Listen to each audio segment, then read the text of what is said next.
শহীদের পদ্মে লেখা ইশতেহার, রাজনীতির এই পচা মাঠে লাগে জাগানোর প্রখর সততা।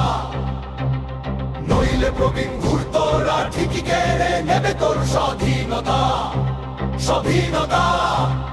ডিমোস্টেটার পলিটিশিয়ানরা সব গিরগিটির চেয়েও অধম,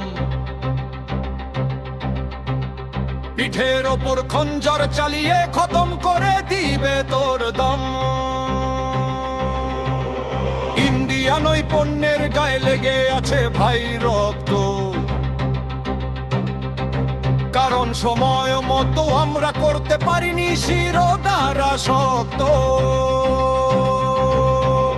হাতির মাথায় কেন গুলি লাগে, কেন ঝরে রাজপথে লোহিত? কারণ ভারতের আগ্রাসনের বিরুদ্ধে সে ছিল ইমানের মতো অটল বিচলিত।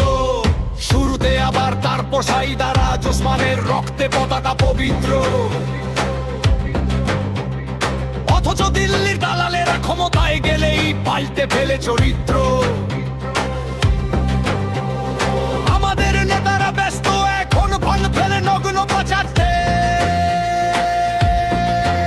টাকার বান্ডিল পেলে বোধ হয় দেশকেও দেবে বাজারে বেচতে।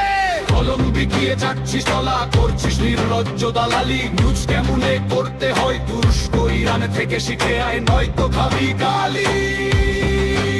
যাদের নিজেদের নেই কোনো বৈধ ইনকাম, পকেটে যাদের কালো, তারা নাকি দেবে বেকার ভাতা, হাসাসনার প্রদীপ নে ভালো। স্বাধীনতার বুলিয়াও রাস কলঙ্কে ভরা তোদের অতীত, আয়নার সামনে দাঁড়িয়ে দেখো কতটা কুৎসিত তোদের চরিত্র সঙ্গীত।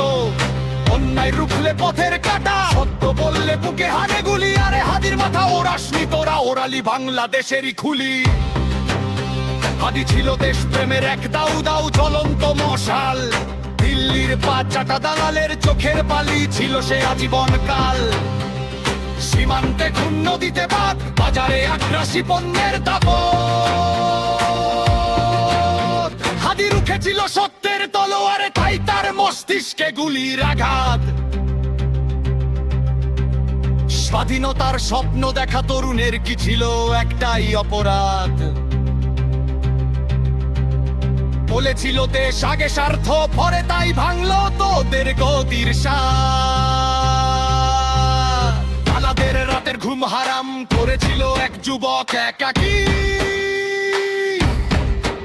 তাই কি ষড়যন্ত্রী জালে নিভিয়ে দিলি তার শেষ বাতিটি।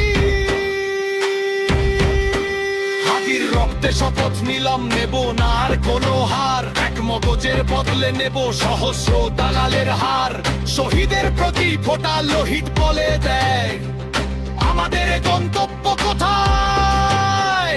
শহীদ হাদি অমর হয়ে রবের ইনকিলাব আসবেই এই বাংলায়।